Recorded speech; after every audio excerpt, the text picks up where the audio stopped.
Do you know the fine line between excellence and exile? Why it feels good to belong, yet slightly better to be just a step ahead of everyone else? Because being a step ahead gives you an advantage. But why do you want to be just slightly better? Why just a step and not 1,000? I don't know. Because when you're just a step ahead, you may have an advantage, but you're still part of a group. When you're 1,000 steps ahead, you're no longer a part of that group. Very simplified but makes sense. So what's the difference between excellence and exile? Excellence is an objective or a subjective advantage. To be excellent means to be different. Exile is to be different, a step too far. I don't get it. We are social creatures, we gather into groups. Small groups have simple rules, and as groups grow they become societies and develop more complex and dynamic sets of rules that we call morals and ethics. Now when our animal needs are fulfilled and primal instincts quiet down, our social needs and instincts come forth. We want to be accepted. We're comforted by the feeling of belonging. We want to be virtuous. And as complex as we are, we become more complex in groups. As we change, the group changes, and as the group changes, so do we. Each individual part affects the whole, and the whole affects each part that makes it. But what happens when our animal and social instincts stay, yet the means of fulfilling them are constantly changing in an unknown direction? What happens? Conflict. Internal and external. We start to sabotage ourselves as well as others. Sometimes we do it consciously and sometimes not. We can be driven by ill will as well as ignorance. Even here subjective morals come into play. Misrepresentation of a fact can be done out of ill will with a goal of deceit. Subjectively we can consider that as bad. But is the same misrepresentation bad when it's done by someone who believes it to be true and does it with a good intention? I think misrepresentation of a fact is subjectively bad regardless of the underlying intention. Okay. But if the fact can't be represented correctly, should it still be misrepresented or should it not be represented at all? I don't know. Now imagine another situation. I know you're going to die in 10 days. I don't know how or where or when exactly. I just know it. It's inevitable. Should I tell you? Should I even have the responsibility of telling you such a thing? Would you want to know that? How should I deliver the message? What would be the morally right choice? Well, it depends how you look at it, but I guess there's no perfect way. Each option has its flaws. Exactly. Just like those textbook examples. Would you choose to kill this person or that person? Would you choose to kill this group to save the other group or vice versa? Questions where there is no objective victory. Yeah, I know what you mean. But there's also the idea of greater good. An abstract idea that mesmerizes and captivates our minds. Like a distant blurry light bulb in the void of our consciousness that attracts our thoughts like moths in the night. But what is greater good, if not a glorified utopia that includes you? What do you mean by that? We only fantasize about the greater good. We don't really want it unless it includes us in it. We want it only because we want to be in better conditions and it feels virtuous to think about things being the ultimate best way possible. I kind of get it, and at the same time I'm not sure if I do. Okay. Let's try a thought experiment. By the end of it you'll get what I mean and you'll be able to decide for yourself. Okay, sure. So imagine this. About 100 years ago, a group of people that involved scientists, philosophers and powerful people came to a conclusion that with how our species have spread and developed, we are overpopulating and overpolluting our planet. They have concluded that with our current trajectory we will self-destruct eventually. In order to sustain our species, reverse some damages and rebuild better, mankind needs to consolidate the resources and get rid of excessive human waste. Only then they would be able to undo the damage and create conditions that would allow more of us to flourish. But for that to happen, let's say 70% of us need to die off. Simply because people love comfort, the 70% in question wouldn't agree to give up all the comforts to rebuild. Because for them the issue isn't relevant like that. They're worried about their own survival and well-being. Well, I've heard about overpopulation, and as much as I've heard it makes sense. But there are also people who are saying that overpopulation is a myth. At the same time, I know there are more sustainable ways of living. But I also tend to think that maybe we do deserve to go extinct. I mean, we're like cancer. We destroy everything we come in contact with. But that's besides the point. Hypothetically, even if they did come to that conclusion, how would they do it? How would they kill off 70% of the population? People wouldn't agree to this. You're right. If it was presented to them boldly, right in their faces, they would revolt and the group of conspirators would fail. But what if they approached it indirectly? What if they turned the moral values and virtues of those people against themselves? What do you mean? Morals and virtues are dynamic and are learned. That means they can be conditioned. Like an instrument that is capable of playing notes. The strings are in place and can be fine-tuned to play different notes. Let's continue. Now imagine that the group of people I described previously remained in power, and through the tools and resources that gave them that power, they started spreading views that benefit their agenda. At first quietly through small suggestive injections, and as time went on, the injections became more direct and clear. But why would people accept what they're being told? There are two reasons. First is that the process is gradual. If you place a frog into a pot of boiling water, it will try to jump out.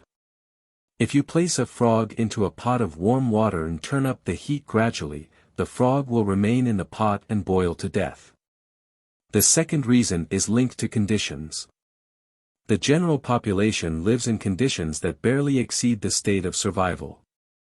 When you're in a constant state of survival, you don't have the energy to think critically and about things that don't directly affect your chances of survival. When you're hungry, it's almost impossible to think about greater good. Only when our basic needs are fulfilled, we can start thinking about greater things. So what does all this have to do with morals? Everything. Your frame of thought can be manipulated. When your frame of thought is manipulated to be a specific way, it's much easier to inject ideas and views that align with that manipulated framework. You can be taught to believe and want things that go against your interests.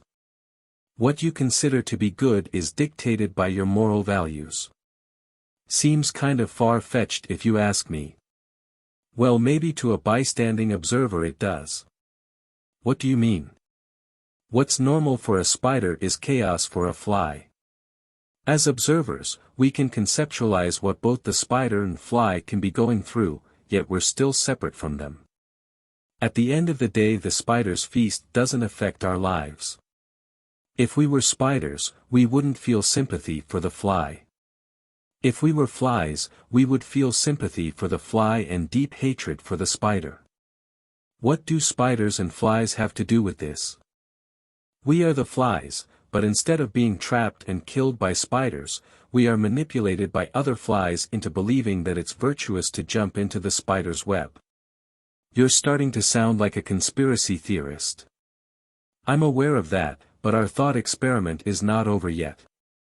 By the end of it you'll be able to decide for yourself. Okay. Let's carry on then. Maybe in order to make this thought experiment more digestible, let's center it in our own lives. Can we? Of course. Have you ever looked at yourself from the side? I'm not sure. Look. Your fuck knows we're in an Eastern European country. On a Friday night you're sitting in an underground garage smoking weed, drinking cheap beer and watching football. Yeah, you found comfort in it, but at what cost? You sleep for 6 to 7 hours just to go to work for 10 hours so you're able to afford a decoratable box to sleep in. At this point you have 7 hours left and you're already tired and probably slightly pissed off. Let's not forget the time it takes to commute. Also, what about your preferred choice of transportation, the wreck of a car you're driving and how you had to shit blood to get it, plus the continuous costs of maintenance? What about the food you're eating? Artificial imitations of fruits and vegetables that lack any nutrients. Garbage that looks and smells good. Where do you get the energy to think from? Most choices of entertainment available to you are softly speaking degenerate and if subjected to, will most certainly waste your time and dumb you down. Most people you know are shallow and superficial with no taste or substance. What about the media? When was the last time the media didn't try to scare you, sell you something or make you think some certain way? Consumption, sleep, work and transportation aside, you have about 4 hours left for less urgent activities and maybe some time for yourself. But we have phones and the internet. I can look up anything. I can learn things and pick up hobbies. Yes, you can always distract yourself. Most of the things you're engaging in are no more than distractions. And yes, you have a phone and the internet, but how often do you actually use it as intended? And how certain can you be that the information you're consuming is correct? It's a fair point that you can learn things and pick up hobbies. Once again, you can become excellent at something and that will surely give you some advantages. Nevertheless, you'll probably never break your class barrier. You will be better, but in a way, never good enough. Are we still talking about the experiment? Yes, you and I are a part of the experiment and all that we are witnessing is the experiment. As you yourself mentioned previously, you believe that we are a cancer to this planet. Have you seen proof of it or have you been fed ideas and only evidence that supports the idea? Have you come to the conclusion yourself or have you accepted the narrative? I haven't really thought about this like that. It's okay. You haven't had the time or energy to think about such things. You were rightfully busy making ends meet. You never got into the elite school and you never made any influential connections along the way, so you and your friends had to make do with what was available. You are here, seeking comfort in distractions and creating meaning and joy in small things. Meanwhile the clouds are covering the sky and more draconian conditions are being imposed onto you. You gladly accept it because you've made it morally acceptable. You found virtue in it. At the same time there are people out there who eat good food, drink clean water, have all the time and resources in the world to receive the best care and have all the fun in the world. They don't care about the pollution. They don't care about inflation or that you're forced to live in a box and eat modified soup for dinner and watch porn afterwards. To them you are the pollution. This whole conversation's been a mess. What are you trying to say? We are the ones being sacrificed and most of us are utterly unaware of it. That's a very bold statement. And so the question is it moral for us to blindly accept the fate of sacrificial goats? Should we have a choice in this moral dilemma or should we trust our lives into the hands of those who are no different from ourselves? I don't know, it's hard to tell. It is, but that doesn't mean that the hard question shouldn't be asked. After all, it's our and our children's lives we're talking about. Well, you started this conversation, so you tell me. What do you suggest? Before I suggest anything, let's remember what question we're facing. Should we sacrifice 70% of our own kind in order to preserve the 30% and the planet in order to allow those 30% to harmonize the situation and rebuild more sustainably? The question is clear. Now if the question will not be addressed, there's a high chance we will self-destruct and a low chance that we will wiggle our way out of this with some inevitable losses. So that means the question needs to be addressed urgently. Yet who is to address the question? Because for the 30% the answer is rather self-evident. For the 70% on the other hand, it's very debatable. Besides, how do we know if the question and the solution embedded in it are right? How do we know if the solution will work, and how do we decide if it's morally right? Maybe it depends on who those 30% are. Maybe, but how can we be absolutely certain? I guess we can't. And how do we know those 70% can't contribute to the solution in another way than being herded like cattle and then killed off? Maybe they could. Maybe. But we don't know, and we can't know until we find out. Yet so far we haven't even asked them. Why don't we ask them? Because, as I described previously, most are too busy surviving to have the energy and mental capacity to reason. What if most are unable to reason or simply don't care to? Let's not forget that words are cheap. What if the majority said it wanted to contribute, but didn't? Where are we going with this? We're slowly moving towards probabilities. Morals are too abstract, too personal, and too inconsistent. For example, can violence be justified? Even if so, would you choose to be the one that's violent or the one being violated? Can one or the other justify the actions or inactions of the other? Morals are not laws of physics, they don't and can't work the same way. Math, on the other hand, is indifferent. It doesn't care. Theoretically, we could use math to calculate relative probabilities of escalations and solutions. Those could be more or less correct. We, at this moment, could even agree with them, but would the next generation think the same way? Even something as fundamental as math can be disregarded by our naive and ignorant minds. I think you're trailing off again. What are you trying to say? Yeah, sorry. What I'm trying to say is as follows. As long as our morals are fluid, we will never find common ground, and we will always find something to conflict with. Either with one of our own kind or with something in our surrounding. Maybe we haven't found the ideology that would work universally. Maybe our brains and minds are too fresh, too recent, and haven't formed the right way yet. Maybe we just need to hold on until we evolve. Maybe it's just the condition of our species, to be out of touch with ourselves and the rest of the world. Maybe we're doomed and cursed to be aware of our own inevitable self-destruction. Either way, you and I will never know. So now what?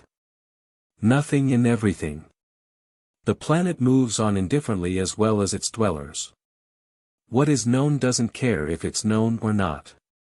It just is. Same with you and I and all those before and after us. We simply are until we are no more. Squirming towards excellence, floating towards exile.